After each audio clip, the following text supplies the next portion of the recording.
Medical మరియు health care రంగంలో bright future కోసం వెతుకుతున్నారా? అయితే అరోరా అందిస్తున్న best paramedical and allied health sciences courses లో జాయిన్ అవ్వండి. భాగ్యనగరం వెళ్ళే అవస్థలతో ఎందుకుంది? ఒక ఆయన వచ్చి విశ్వనగరం అంటాడు, ఇంకొక ఆయన వచ్చి 4వ నగరం అంటాడు, ఒక ఆయన వచ్చి సైబర్ నగరం అంటాడు. ఉన్న నగరాన్ని కాపాడు రవయ్య అని రఘునందన్ అంటున్నాడు. దీనికి ఎవరికి కష్టమైతే నాకేంది? రఘునందన్ చెప్పింది హైకోర్టు ఎప్పుడో చెప్పింది అంటున్నా, 2010లో చెప్పింది. తర్వాత 2020లో కేటీఆర్ అంటే ఆయన మున్సిపల్ అడ్మినిస్ట్రేషన్ మినిస్టర్గా మళ్ళీ ఒక జీవో తీసుకొచ్చిండు. మళ్ళీ ఒక జీవో తీసుకొచ్చి ఏం చెప్పిండు? అప్పటి కొత్త జిల్లాలు అయినాయి, ఉన్న భాగ్యనగరాన్ని కాపాడలేనోడు, కూట్ల రాయి తీయలేని కేటీఆర్ అంటోడు మళ్ళీ ఒక జీవో తెచ్చిండు. జీవో నెంబర్ 46/54, కరెక్ట్ గుర్తులేదు కవిత గారు నాకు, సబ్జెక్ట్ టు కరెక్షన్. దాంట్లో ఏం చెప్తాడు? మెదకు, సంగారెడ్డి, సిద్దిపేట జిల్లాలని కూడా ఈ లేక్ పరిరక్షణ కమిటీ లోపలికి తీసుకురావాలని చెప్పిండు. జీవో 2021లో ఇచ్చిండు, 22లో ఇంకో జీవో ఇచ్చిండు. ఇచ్చి లోకల్ బాడీస్కి ఒక జాయింట్ కలెక్టర్ ఉంటాడు ప్రతి జిల్లాలో. ఆ లోకల్ బాడీస్కి జాయింట్ కలెక్టర్ ఎవరైతే కలెక్టర్గా పనిచేస్తున్నాడో ఆయనను వీటికి లేక్ల రక్షణ కోసం ఇన్ఛార్జిగా పెట్టిండు. ఎన్ని చెరువులు కబ్జా అయినాయి, ఎన్ని కుంటలు కబ్జా అయినాయి? సాక్షాత్తు రాష్ట్ర సర్వోన్నత న్యాయస్థానం హైకోర్టు చెప్పిన 2252 చెరువులు కుంటలు ఏడునే పోదాం పాండ్రి రాండి. మా జర్నలిస్ట్ మిత్రులు మరో మంచికో చెరువుని దత్తత తీసుకోరి, కాపాడు చెరువుని.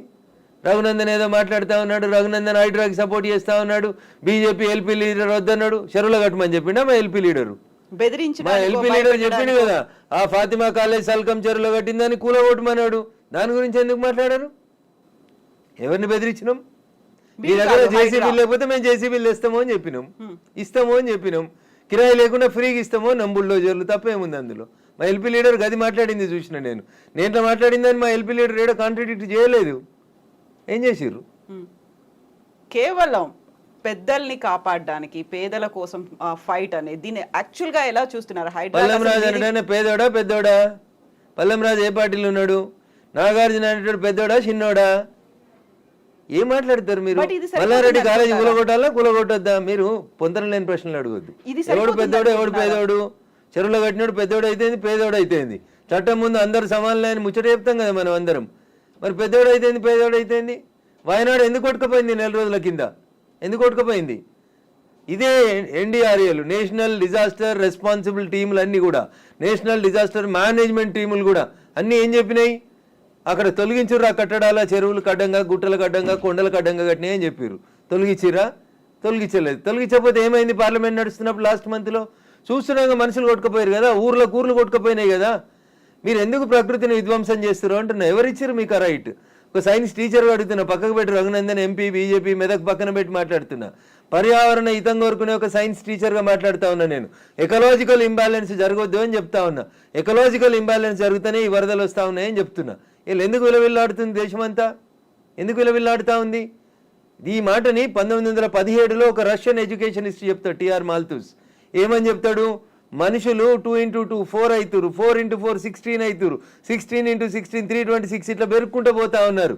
కానీ మనిషి అవసరమైనటువంటి పంచభూతాలు గాలి, నీరు ఇవన్నీ పెరుగుతున్నాయి. అట్లా మీరు పెరిగినంత స్పీడ్గా పెరుగుతున్నాయా?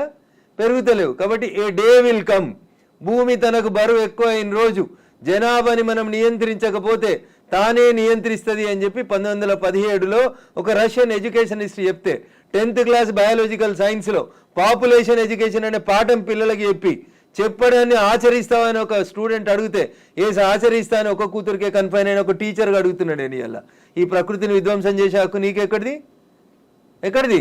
అందుకనే వాల్కనోలు, అందుకనే సునామీలు, అందుకనే ల్యాండ్ స్లైడ్లు వస్తున్నాయి మన దేశంలో. You have to control. ఆ కంట్రోల్ ఎక్కడ తప్పింది? తక్కువ ధరకు వచ్చిందని చెరువులో. భాగ్యనగరంలో జనాభా పెరిగితే చెరువును కబ్జా చేస్తావా? కుంట జాగా తక్కువకి వచ్చిందని కొనుక్కుంటావా? కమిషనర్ని మేనేజ్ చేసి పర్మిషన్ తెచ్చుకుంటావా? ఐఎమ్ ఆస్కింగ్ దిస్ గవర్నమెంట్, ఎవరైతే కమిషనర్ పర్మిషన్ ఇచ్చిండో ముందు వాడిని రిమాండ్ చేయి. ఏ బ్యాంక్ అయితే లోన్ ఇచ్చిందో ముందు ఆ బ్యాంక్ మేనేజర్ని రిమాండ్ చేయి. ఇరిగేషన్ వాళ్ళు చూస్తూ కళ్ళు మూసుకొని కళ్ళుండి చూడలేని కబోతులైన ఇరిగేషన్ ఎస్సీలను రిమాండ్ చేయి. హైదరాబాద్ని కాపాడాల్సిన అవసరం లేదా? భాగ్యనగరం విశ్వనగరంగా విరాజిల్లాలనే వద్దా? నువ్వు కట్టినావా చెరువు? నువ్వు తోడినావా చెరువు? ఉన్న చెరువుని చంపే హక్కు నీకెక్కడిది? ఇట్లే మాట్లాడతాడు రఘునందన్. మీకు నచ్చితే మీ ఇష్టం, మీకు నచ్చకపోతే మీ కష్టం. దానికి నేనేం చేస్తా? ఆర్టికల్ 19 నన్ను మాట్లాడమని చెప్పింది, మాట్లాడతా.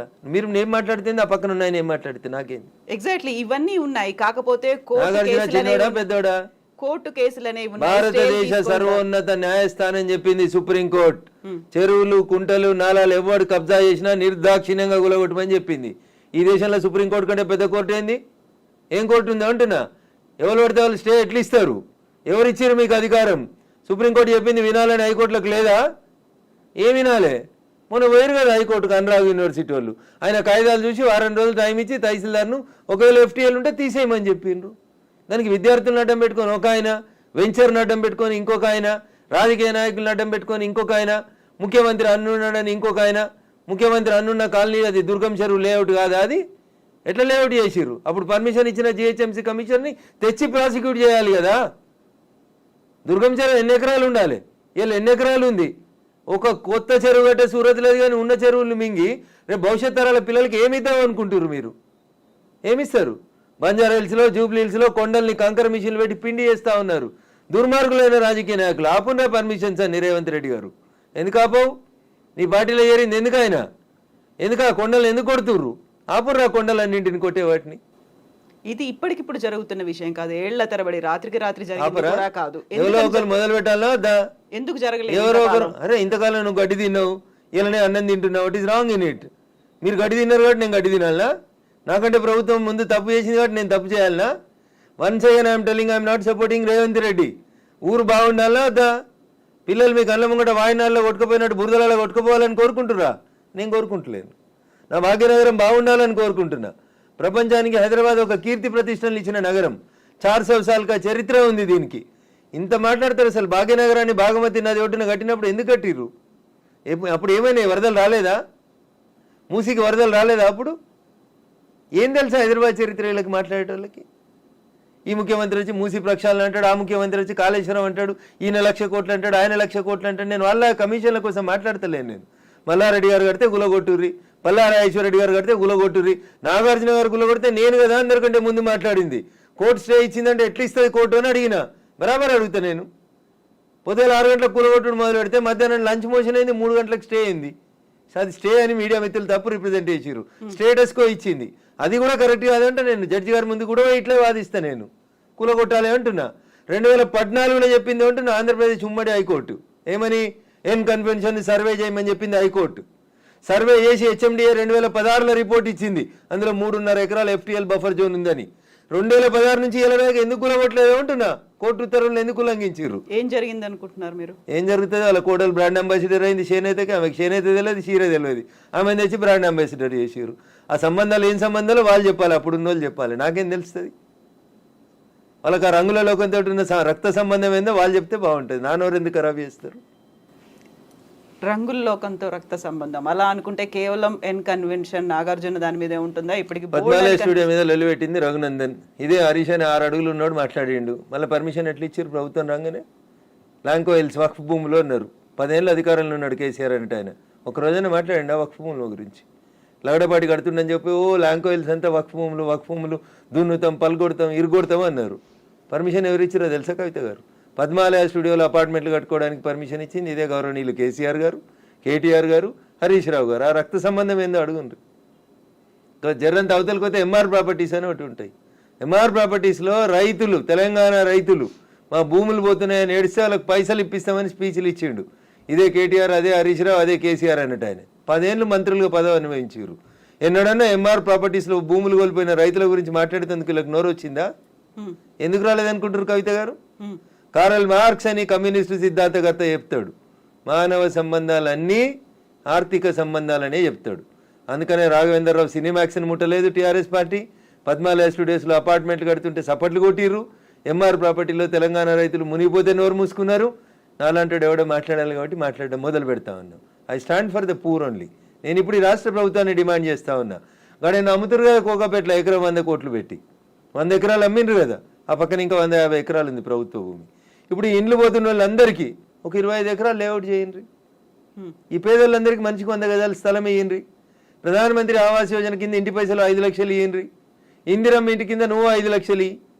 ఈ నాలాల మీద కట్టుకున్న వాళ్ళు, చెరువులు కుంటలలో కట్టుకున్న వాళ్ళ కోసం ఏంది కోకపేటలో 100 కోట్లకు ఎకరం పోయే భూమిలో వీళ్ళకి లేఅవుట్ చేసి 25 ఎకరాలు అక్కడ ఉప్పల్ బగాయితో లగాయితో అని పెట్టి అమ్మిర్రు కదా ఊడా యాక్షన్ పెట్టి. అట్లా ఈ గరీబ్ వాళ్ళందరికీ తీసుకొచ్చాడు కాలనీ కట్టు. వీళ్ళు అరువులు కాదా 100 కోట్ల భూమిలో ఉండేందుకు? 10 ఏళ్ల క్రితం కట్టుకున్న ఇల్లు కన్నం కూడా కూలిపోతుంది కదా, బాధపడుతురు కదా. వాళ్ళని తీసుకొచ్చాడు 25 ఎకరాలు లేఅవుట్ చేయి Revanth Reddy. Then I will support you, then I will congratulate you. అంతేగాని అసదుద్దీన్ ఓవైసీ ఇచ్చిన ఉడత ఊపులకు భయపడితే 400 కాదు 4000 స్టూడెంట్స్ ఉన్నారని బెదిరిస్తాడు. ఎందుకు సల్కం చెరువు కూల్తలేదు? కూలాలి కదా సల్కం చెరువులో ఉన్న ఫాతిమా మెడికల్ కాలేజ్. ఎందుకు భయపడుతున్నారు? ఏమవుతుంది రేవంత్ రెడ్డి గారు? మొదలుపెట్టినావు కదా, కొట్టేసేయన్ని. అపప్రద నీకెందుకు? మల్లారెడ్డితోటి పాతపాగుందని, పల్లారాజేశ్వరరెడ్డి పార్టీ మారతలేడని కొడుతున్నారన్న చెడ్డ పేరు ఎందుకు? ముందు అసదుద్దీన్ ఓవైసీ తోటి మొదలుపెట్టు. సో మధ్యలో విద్యా సంవత్సరం అక్కడ ఆల్టర్నేట్ అనేది దసరా సెలవులు వస్తాయి కదా, ఇమీడియట్ గా ఆల్టర్నేట్ ఇంకో ఎందుకు దొరకదు? కాలేజ్ లో ఎందుకు దొరకదు? అకామిడేట్ చేయడానికి ఎందుకు దొరకదు అంటున్నా. ఒక్క రోజులో కట్టేస్తారు. ఇప్పుడు అంతా కిర్బీ షీట్లు అనే స్ట్రక్చర్లు వచ్చినాయి కదా, టెంపరీ స్ట్రక్చర్లు. 20 మొత్తం రింగ్ రోడ్ పక్కన అన్ని బిల్డింగ్లు ఖాళీగా ఉన్నాయి, తీసుకొని కట్టుకోమని ఉండ్రి. ఇన్ని రోజులు అనుభవించారు కదా చెరువులో కట్టుకొని, దానికి రెంట్ కట్టుర్రి ప్రభుత్వానికి. ఫీట్ కింద వసూలు చేయాలి రేవంత్ రెడ్డి గారు ప్రభుత్వం ఇవాళ. ఏసి నిజంగా ఎవరైనా పేదలకు నష్టం జరుగుతుంది చెరువులలో తెలిసి తెలియక అమాయకంగా ప్రభుత్వం లేఅవుట్కి పర్మిషన్ ఇస్తే కట్టుకున్న వాళ్ళు ఉన్నారు, వాళ్ళందరినీ తీసుకొచ్చి కోకపేటలో పెట్టండి అంటున్నా. ఏంది ప్రాబ్లం ఏంది మీకు? గరీబులు అక్కడ ఇల్లు కట్టుకోదా కోకపేటలో? కట్టుకొని 100 గజాలి, 100 కాకపోతే 150 గజాలి, ఇంకా 150 ఎకరాలు ఉంది కదా ఆడ. నిజంగా నీకు హైదరాబాద్ శుద్ధి చేయడమే నీ లక్ష్యం అయితే రేవంత్ రెడ్డి గారు, కోకపేటలో ఉన్న 150 ఎకరాలలో ఎన్ని ఇల్లు పోతున్నాయో ఐడెంటిఫై చేయి, అందరికీ మంచికి 100 గజాలకు పట్టాలి. అప్పుడు ప్రజల్ని నర్శిస్తారు. ఇప్పుడు జీవో 111 కాదు, అంతకుముందు వాల్టా యాక్ట్లు ఇవన్నీ కూడా వచ్చాయి మన వాటర్ బాడీస్ ని ప్రొటెక్ట్ చేసుకోవాలి. నాకంటే ముందున్న వాళ్ళు ప్రతి ఒక్కరు తప్పు చేసిండని ఇప్పుడు నన్ను తప్పు ఏమని అడిగే అధికారం మీకు? నో, అంటే ముందు నుంచి ఎందుకని ఫోకస్ పెట్టలేకపోయారు? ప్రెషర్స్ ఏమున్నాయి? ఎవరికి భయపడ్డారని మీరు? రాజకీయ నాయకులకి, రియాల్టర్లకి, వాళ్ళు ఇచ్చే పైసలకి. ఇంతకంటే ఎక్కువ ఏముంటుంది తల్లి? కట్టే కొట్టే తెచ్చిమంటే ఇంతే. రాజకీయ నాయకులకి ఎవరో అనుగా ఫైనాన్స్ చేసేటోళ్ళు, ఫండ్ ఇచ్చేటోళ్ళు, ఎవరో ఒక బిల్డర్ ఉండి అన్న నేను ఈ చెరువు పక్కన జరంత మట్టి వచ్చి అమ్ముకుంటా అంటే అమ్ముకోమంటాడు, చూసి చూడనట్టు పొమ్మంటాడు, అయిపోతుంది. అది 1 పోయి 2 అవుతుంది, 2 పోయి 3 అవుతుంది. అట్లా వాడు పోసిండని వీడు పోసి, వీడు పోసిండని ఇంకోటి పోసి. సో ఇప్పుడు మనకి వానలు, వరదలు, ఇవి మునిగిపోవడాలు ఇలాంటివన్నీ ప్రతిసారి వచ్చినట్టే. ఇదంతా ఎకలాజికల్ ఇంబాలెన్స్. ఎగ్జాక్ట్లీ, ఇదంతా ఎకలాజికల్ ఇంబాలెన్స్. ప్రకృతిని కాపాడండి, పర్యావరణాన్ని ప్రేమించండి. లేకపోతే ఇప్పుడు మంచినీళ్ళు తాగమంటే బాటిల్ పెట్టినట్టు రేపు ఆక్సిజన్ సిలిండర్లు జబ్బ మీద వేసుకొని మీ మన్మరాలు తిరగాల్సిన దుస్థితికి పోతారు మీరు. ఆ పరిస్థితి రాకుండా కాపాడండి అంటున్నా. ఎగ్జాక్ట్లీ. సో కోర్టు నోటీసులు, స్టేలు, ఆ తర్వాత స్టేటస్ కో మెయింటెనెన్స్లు ఇవన్నీ కూడా అంటే ప్రతిదీ ఏది టచ్ చేద్దామన్నా మళ్ళీ కోర్టుతో లింక్ అయి ఉంది కాబట్టి ఇది కూడా ఎక్కువ కాలం నిలవదేమో హైడ్రా అనేది కూడా వినిపిస్తుంది. యాజ్ అడ్వకేట్ మీరేం చెప్తారు అసలు? సో నేనేమంటున్నా, శుభం గోర్ర పెళ్లి కొడుకు అంటే ఏదో అన్నాడంటే అట్లున్నది మా కవిత ఆలోచన. ఎందుకు ముందు నుంచి అనేది అదే కదా. కవిత ఆలోచన దగ్గరికి వెళ్ళింది అనగానే కోర్టు స్టే కోర్టు పరిధిలో ఉంది మాట్లాడము అనే మాటలు. ఎవరు? నేను మాట్లాడుతూనే ఉన్నా కదా రోజు. నో, మీరనట్లేదు, ఆక్యుపై చేసుకున్న వాళ్ళ దగ్గర నుంచి వచ్చే సమాధానం అదే, కోర్టు పరిధిలో ఉంది కాబట్టి. తప్పించుకునే ప్రయత్నం తప్ప ఏముంటుంది? దొంగకు తేలుగుడితే ఏం చేస్తాడు? తేలుగుట్టిందని చెప్తాడా? సపరేట్గా నోరు మూసుకొని పోతాడు. గట్లే ఉంటుంది. ఏం స్టే ఉంది? స్టే ఉంది అని ట్వీట్ చేసి ఏడ స్టే ఉంది? ఏ కోర్టులో స్టే ఉంది? ఏంది స్టే? స్టేలు సంవత్సరాలు ఉండొద్దని ఇదే సుప్రీంకోర్టు చెప్పింది అంటున్నా. మా గౌరవ న్యాయమూర్తులు అట్లా సంవత్సరాలు స్టే ఇయ్యరు. స్టే ఈజ్ టెంపరవరీ అంతే. 15 రోజులు, నెల, 2 నెలలు, 3 నెలలు అంతే. స్టే ఏంది? 2014లో ఎన్కన్వెన్షన్ సర్వే చేయమని 2024 దాకా స్టే ఇచ్చిరా? ఏ కోర్టు ఇచ్చిందో చూపెట్టురు నాకు. మీ అంత చదువుకోకపోవచ్చు కానీ నాకు స్టే అంటే ఏందో అర్థం తెలుసు. జర చూపెట్టుర్రి. హైడ్రాకి విధి విధానాలు లేవు, సరిగా ఏది ఫామ్ చేయకుండానే ముందుకెళ్ళిపోతున్నారు. బుల్డోజర్ సర్కార్ని తీసుకొస్తోంది హైడ్రా పేరుతో అనే వాదనని ఎట్లా చూస్తారు మీరు? మీకు వచ్చిన కడుపు నొప్పింది. మీరు ఫేర్గా ఉన్నారు కదా, మీరు నీతిగా ఉన్నారు కదా, మీరు పర్యావరణం బాగుండాలని కోరుకుంటారు కదా, ఈ భాగ్యనగరం బాగుండాలని కోరుకుంటారు కదా. In what way you are agreed by it? మీకు వచ్చి నష్టమైంది అంటున్నా. ప్రజల చేత, ప్రజల కొరకు ప్రజలు ఎన్నుకున్నటువంటి ప్రభుత్వాలు తీసుకునే నిర్ణయాలని ఏం చేస్తారు మీరు? కోర్టు ఎందుకు అడ్డుకుంటుంది? కోర్టుకుండే అధికారాలు ఏంటి? ఎంతవరకు అడ్డుకోవాలో అంతవరకే అడ్డుకుంటుంది. నేను చెప్తున్నా కదా, ఈ దేశ సర్వోన్నత న్యాయస్థానం సుప్రీంకోర్టు చెప్పింది కూలగొట్టమని. సుప్రీంకోర్టుకు భిన్నంగా లోకల్గా ఉండేటువంటి జడ్జిలు అట్లా ఇస్తారా జడ్జిమెంట్లు? నాకు తెలిసినంత వరకు అయితే ఎవరు కవిత గారు. సో ఇప్పుడు హైడ్రాని సడన్ గా తెర మీదకి తీసుకొచ్చింది. 1994 ఒక హైడ్రాని తీసుకొని రావడం అనేది భయపెట్టడానికో, బెదిరించడానికో, లేకుంటే రుణమాఫీ 6 గ్యారంటీ స్కీములు అడుగుతున్నారు కాబట్టి డైవర్షన్ పాలిటిక్స్ అనే వాళ్ళకి ఏం చెప్తారు మీరు? నేను అంటున్నా, రుణమాఫీ చేయాల్సిందే, ఇచ్చిన 6 హామీలను అమలు చేయాల్సిందే. రైతులకు చెప్పినటువంటి రుణమాఫీ, యువతకు చెప్పిన డిక్లరేషన్, మహిళలకు ఇచ్చినటువంటి మహిళా డిక్లరేషన్ అన్నీ చేయాల్సిందే. అవి చేసి ఇది వదిలేద్దామా? అవి చేయాల్సిందే, ఇవి చేయాల్సిందే. ఇది చేయమని చెప్పురు, అది చేయమని లొల్లి పెడతాం. మేము లొల్లి పెడుతూనే ఉన్నాం కదా. బీజేపీ ప్రశ్నిస్తున్న బీజేపీ పేరిట, ప్రశ్నిస్తున్న తెలంగాణ పేరిట మేమంతా నడుపుతూనే ఉన్నాం కదా. రైతన్నల రుణమాఫీ కోసం మాట్లాడితే హైడ్రా గురించి మాట్లాడొద్దా? బట్ అది డైవర్షన్ కోసమే చేస్తున్నారు అనే మాట. So I don't have any comment on this particular issue. నేనేమంటున్నా, నేను రుణమాఫీ కాలేదు, రైతులతో చేయించేది రైతులతో చేపిర్రి, హైడ్రాకి దానికి ఏం సంబంధం అంటున్నా. ఎందుకు రాస్తున్నాయి పేపర్లు హైడ్రా గురించి అంత గొప్పగా? వదిలేసారు, ఆయన పని ఆయన చేసుకుంటూ పోతాడు, మీ పని మీరు చేసుకోర్రి. రుణమాఫీ గురించి మీరు రాయమంటే రాస్తారా? రాయరు కదా. రైతులు మాట్లాడితే మన పేపర్లలో హెడ్ లైన్స్ రావు కదా. ఏమవుతాయి మనకి? హైడ్రా హైడ్రా మా కేటీఆర్ అంటాడు, ఆయన పోయి అమెరికాలో అంటాడు, అది ఫుల్ హాఫ్ పేజీలు వస్తుంది, పెద్ద పేజీలలో వస్తుంటుంది, ఫస్ట్ పేజీలలో. 119 ఎమ్మెల్యేలలో ఆయన యువరాజు అయినట్టు ఆయన మాట్లాడితే పైన ఒక బాక్స్ కట్టి రాస్తారు మీరు.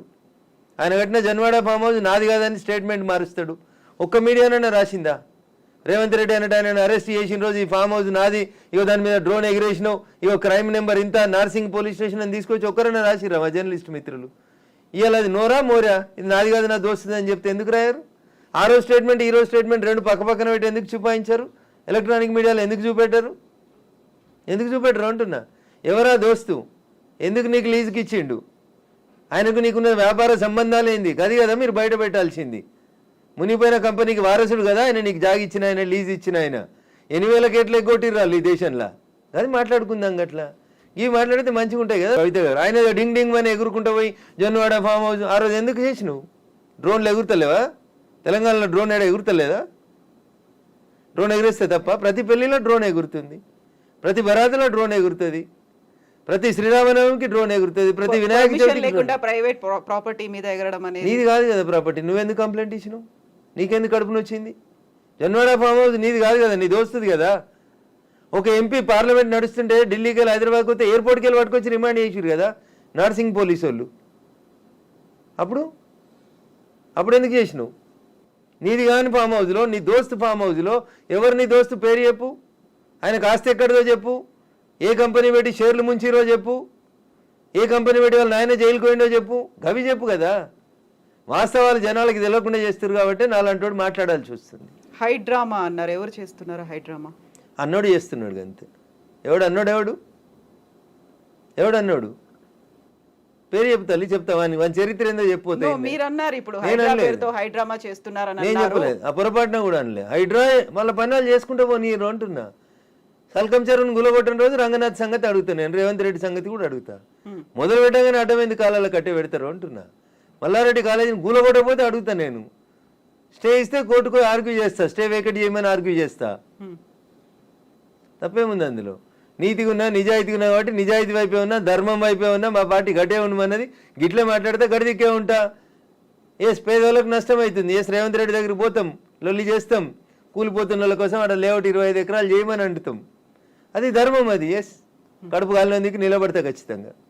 So Raghunandan Rao advocate and రాజకీయ నాయకుడు, ఇప్పుడు ఒకవేళ ఏదైనా మాట్లాడాలి అంటే ఊరికే అలా ఆరోపణ చేయకుండా ఆధారాలతో సహా చూపిస్తాడు అనేది. జన్వాడ ఫామ్ హౌస్ కి సంబంధించి మీ దగ్గర అన్ని ఆధారాలు ఉన్నాయా? నేను ఎప్పుడు దాని మీద ఇన్వెస్టిగేషన్ చేయలేదు. నేను ఎందుకని? నేను వ్యక్తిగత జీవితాల్లోకి, ఎవరి జీవితాల్లోకి పోవాలనుకోలేదు. సరే, అప్పుడు రేవంత్ రెడ్డి పోయినాడు, ఆయన దగ్గర ఆధారం ఉంటేనే పోయిండని నేను అనుకుంటున్నా. అది వాళ్ళిద్దరికి సంబంధించిన వ్యక్తిగతమైన పంచాయతీగా చేసుకున్నారు వాళ్ళు. Let it be decided. నేను ఇవాళ అడుగుతుంది ఏంటంటే, మీకు జన్వాడ ఫామ్ హౌస్ నాది, నా వ్యక్తిగత జీవితానికి భంగం వాటిల్లింది, మా ఫామ్ హౌస్ మీదకి వచ్చి డ్రోన్ కెమెరా ఎట్లా ఎగిరేస్తారు, ఇవి రఘునందన్ మాట్లాడలే. ఆ రోజున యువరాజు కేటీఆర్ మాట్లాడిండు. మా ప్రైవేట్ ఆస్తులకు వచ్చి డ్రోన్ కెమెరాలు ఎగిరితే కేసు పెట్టమా అని మాట్లాడిండు. ఇవాళ ఆ ఫామ్ హౌస్ నాది కాదు అని చెప్పడానికి అది నోరా మోరా అని అడుగుతున్నా. దానికి సమాధానం చెప్పు. ఏం పెట్టి కడిగిరు? ఫినాయిల్ పెట్టి కడిగిరా? 3 ఏళ్ల కింద రేవంత్ రెడ్డిని డిమాండ్ చేసిన రోజు నీ ఫామ్ హౌస్ ఎట్లయింది? ఇవాళ అది నిబంధనలకు వ్యతిరేకంగా పెట్టిరని గవర్నమెంట్ ఇన్వెస్టిగేషన్ చేస్తే అది నాది కాదు, మా దోస్తుది. ఇంత దారుణమైన అబద్ధాలు ఆడితే ఎట్లా? నేను అడిగిన దాంట్లో ఏమైనా తప్పుంటే చెప్పురు కవిత గారు. మీకు డౌట్ ఉంటే నేను ఆ రోజు కేటీఆర్ మాట్లాడిన మాట, ఈ రోజు కేటీఆర్ మాట్లాడిన మాటలు 2 పంపిస్తా. ఈ ఇంటర్వ్యూ మధ్యలో ఆపి అది ప్లే చేయండి, తెలుస్తుంది మీకు. జనాలకు వాస్తవాలు చెప్పుముర్రి. ఎస్. ఇప్పుడు పేదలకి సంబంధించి కూడా వాళ్ళు 30-40 ఏళ్ళుగా వాళ్ళు ఆ ప్రాంతంలో ఆశ్రయం పొందుతున్నారు అనుకున్నప్పుడు వాటిని కూడా కూల్చేస్తున్నారు. Not only in Hyderabad, Mahabubnagar కూడా వెళ్ళారు అని బీఆర్ఎస్ లీడర్స్ చూపిస్తున్నారు. ఎవరికైతే ఓటేసి గెలిపించుకున్నారో వాళ్ళు ఇప్పుడు వీళ్ళని పేదలు నిరాశ్రయులు చేస్తున్నారు అనేది. కవిత గారు, దీన్ని 2 పార్శ్వాలుగా చూడండి దయచేసి. హైడ్రా చేస్తున్న పనిని అభినందించుర్రి. చెరువులు, కుంటలు, నాలాలలో కట్టినవి తొలగించుండ్రి. ఒకవేళ అందులో నిజంగా గరీబోడు ఉంటే, ఎంక్రోచ్మెంట్స్ లేవు, పేదోడు బలైండు, అక్కడ ఒక మున్సిపల్ లేఅవుట్ అయింది, ఆ లేఅవుట్ ప్రకారం వాళ్ళు కొనుక్కున్నారు అని అంటే ప్రభుత్వం వాళ్ళకి ప్రత్యామ్నాయ ఏర్పాట్లు చేయాల్సిందే. It is an undisputed issue. మళ్ళీ చెప్తున్నా నేను, 2 రోజుల తర్వాత నేను అదే చెప్తా ఉన్నా మీకు. ఉప్పల్ బగాయితో లగాయితో, నాకు పేరు I'm not remembering recollecting it proper. Uppal బగాయితులు ఎట్లా ప్లాట్ చేసి అమ్ముకుర్రో, ఇప్పుడు ఉన్నారు కదా రాజపుష్ప ఆయన 100 కోట్లకు ఎకరం రిజిస్ట్రేషన్ ఆపినావు కదా, ఆ 10 ఎకరాలలో ప్లాట్లు చేసి ఇచ్చేసే వీళ్ళకి. ఆ పక్కన ఇంకా 150 ఎకరాలు ఉంది కవిత గారు, దాంట్లోకి 25 ఎకరాలు లేఅవుట్ చేయి. ఈ ఇండ్లు కోల్పోతున్న వాళ్ళందరికీ అంటున్నా, your the custodian of the peoples money, అంతేగాని నువ్వు ఓనరు కాదు కదా. ఇటు ఇల్లు కోల్పోయినా నష్టపోయిన ఆయనకి 100 గజాలు ఇవి అంటున్నా. 100 కోట్లకు ఎకరం ఉన్న భూమిలో 100 గజాలు ఇస్తే you will not feel happy Kavitha గారు? ఉంటారా ఉండరా? కొంచెం కోపం తగ్గుతుందా తగ్గదా? ఇచ్చేయండి అంటున్నా. మియాపూర్లో 100 ఎకరాలు కొంతమంది పెట్టుబడిదారులు దోసుకున్నారు, కబ్జాలు చేసిర్రు, పంచురా భూముల్లో ఉంటుంది. ఇట్లాంటి వాళ్ళకి అమాయకత్వంతో, తెలిసి తెలియనితనంతో లేఅవుట్లు, చెరువులు, కుంటలలో ఎవడన్నా బిల్డర్ చేసిన మోసానికి బలైన పేదోళ్ళు ఉంటే బరాబర్ వాళ్ళకి ప్రభుత్వం న్యాయం చేయాల్సిందే.